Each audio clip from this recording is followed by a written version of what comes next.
change the world? Start off by making your bed. If you make your bed every morning, you will have accomplished the first task of the day. It will give you a small sense of pride, and it will encourage you to do another task, and another, and another. And by the end of the day, that one task completed will have turned into many tasks completed. Making your bed will also reinforce the fact that the little things in life matter. If you can't do the little things right, you'll never be able to do the big things right. And if by chance you have a miserable day, you will come home to a bed that is made, that you made. And a made bed gives you encouragement that tomorrow will be better. To pass SEAL training, there are a series of long swims that must be completed. One is the night swim. Before the swim, the instructors joyfully brief the students on all the species of sharks that inhabit the waters off San Clemente. They assure you, however, that no student has ever been eaten by a shark, at least not that they can remember. But you are also taught that if a shark begins to circle your position, stand your ground. Do not swim away. Do not act afraid. And if the shark, hungry for a midnight snack, darts towards you, then summons up all your strength and punch him in the snout, and he will turn and swim away. There are a lot of sharks in the world. If you hope to complete the swim, you will have to deal with them. So if you want to change the world, don't back down from the sharks. Over a few weeks of difficult training, my SEAL class, which started with 150 men, was down to just 42.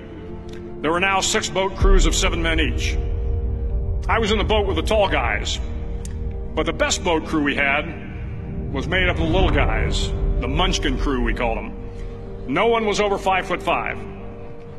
The Munchkin boat crew had 1 American Indian, 1 African American, 1 Polish American, 1 Greek American, 1 Italian American, and 2 tough kids from the Midwest.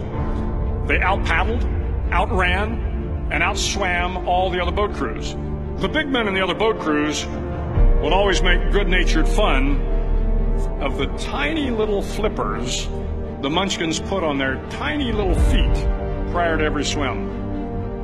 But somehow these little guys from every corner of the nation and the world always had the last laugh, swimming faster than everyone and reaching the shore long before the rest of us. SEAL training was a great equalizer.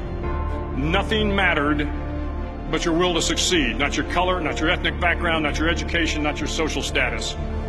If you want to change the world, measure a person by the size of their heart, not by the size of their flippers.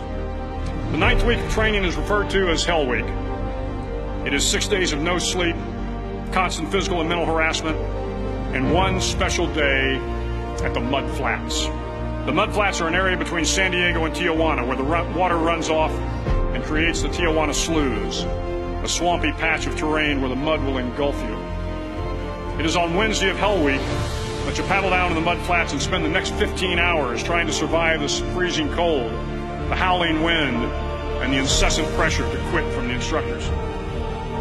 As the sun began to set that Wednesday evening, my training class, having committed some egregious infraction to rules, was ordered into the mud. The mud consumed each man till there was nothing visible but our heads. The instructors told us we could leave the mud if only 5 men would quit. Only 5 men, just 5 men, and we could get out of the oppressive cold. Looking around the mud flat, it was apparent that some students were about to give up. It was still over 8 hours till the sun came up. 8 more hours of bone-chilling cold. The chattering teeth and the shivering moans of the trainees were so loud, it was hard to hear anything. And then one voice began to echo through the night. One voice raised in song. The song was terribly out of tune, but sung with great enthusiasm. One voice became 2, and 2 became 3, and before long, everyone in the class was singing.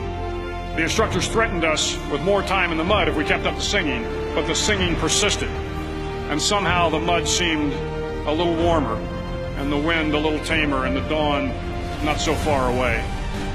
If I have learned anything in my time traveling the world, it is the power of hope. The power of one person, a Washington, a Lincoln, King, Mandela, and even a young girl from Pakistan, Malala. One person can change the world by giving people hope. So if you want to change the world, start each day with a task completed.